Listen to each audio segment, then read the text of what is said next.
The actual system itself, it was the response of Mattel to the Atari 2600.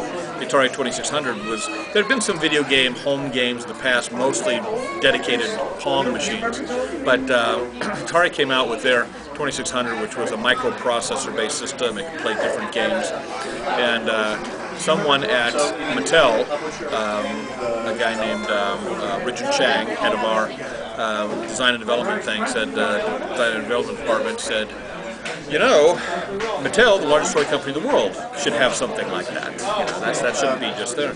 So they got together with a company that specialized in embedded computer network and came up with Intellivision, working with a company, General Instruments, that did chips and had a microprocessor that was specially designed really for video games. And they came up with the Intellivision design, and that's really what kind of launched the wars in home video games that are still going on today.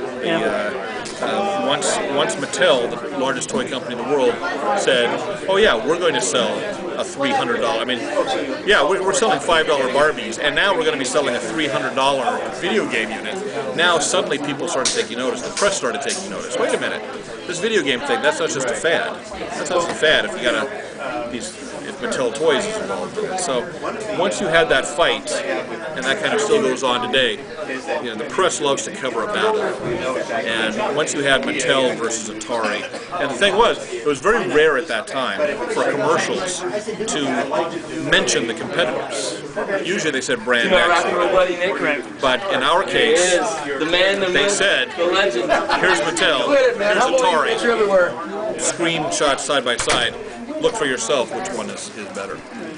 And the strong point we did, we really emphasized the sports games, because a lot of people didn't know what a video game was or what a video game was supposed to look like. But they knew what a baseball diamond looked like. They knew what a football field looked like. And when they looked at the Atari baseball diamond, they didn't see a diamond. When you look at the Mattel one, you see one, and now all of a sudden, hey, look at that. All of the sports games sold over 1 million copies each when they came out. Because that's really, we got George Plimpton, who was a sports writer, to say, look, clearly this is better. Simply because it looked like the real game. And the thing was, it helped everybody. And it helped draw attention to video games.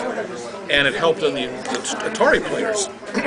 Because Atari went back and they redid all of their games with the new real sports to make them better, to make them look more like it. So suddenly, so Intellivision helped the Atari players also. You know, all boats rose when this competition started between the two companies.